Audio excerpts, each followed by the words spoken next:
जय जगन्नाथ सांग मैंने जगन्नाथ लाइफस्टाइल के आपण मानक स्वागत। देवस्नान पूर्णिमा पर ठाकुर को ज्वर आसी थाए।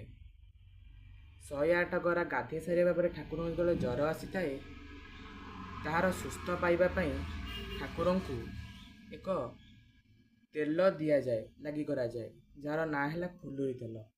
से फुलुरी तेल मु घरे केमिति प्रस्तुत करी आपण मानक देखी।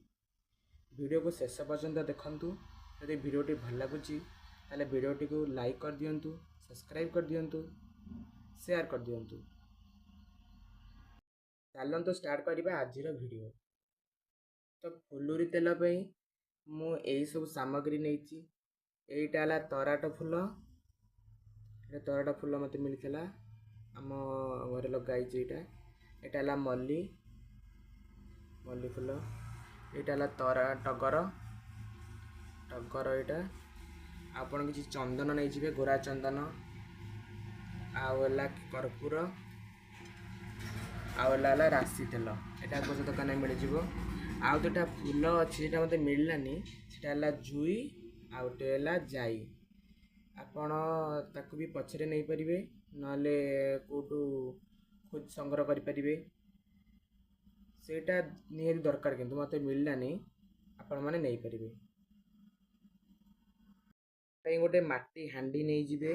इनते गोटे हांडी दुकान किना जाउची, किना नहीं आसीबे।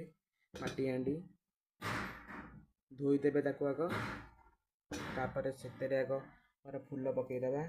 टगर फूल, तराट फूल, मल्ली सब पकई देबे। तापर किछि कर्पूर पकई देबे, चूना करके पकई देबे। तापर जो चंदन थला ताको पकई देबे।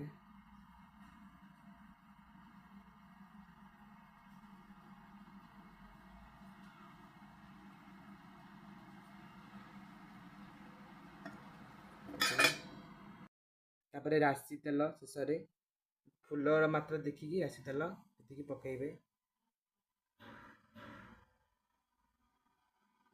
मु अधा बोतल राशि तेल पकई देइची। देखंतु फूल थला ये पकई देइची। आपण फूल को देखिकी पकईबे। तापरे एक कदली पत्र रे आपको एंती घोरे देबे, घोरे रखिदेबे। देखिए देवस्नान पूर्णिमा पूर्वर ये गोटे सढ़ी की माने गोटे ये है कि गोटे तेल हो बहुत बासना भी से तेल हुए। से चूहा मिसा हुए। चूहा मिसा जाए ठाकुर को लगी करा जाए। धन्यवाद।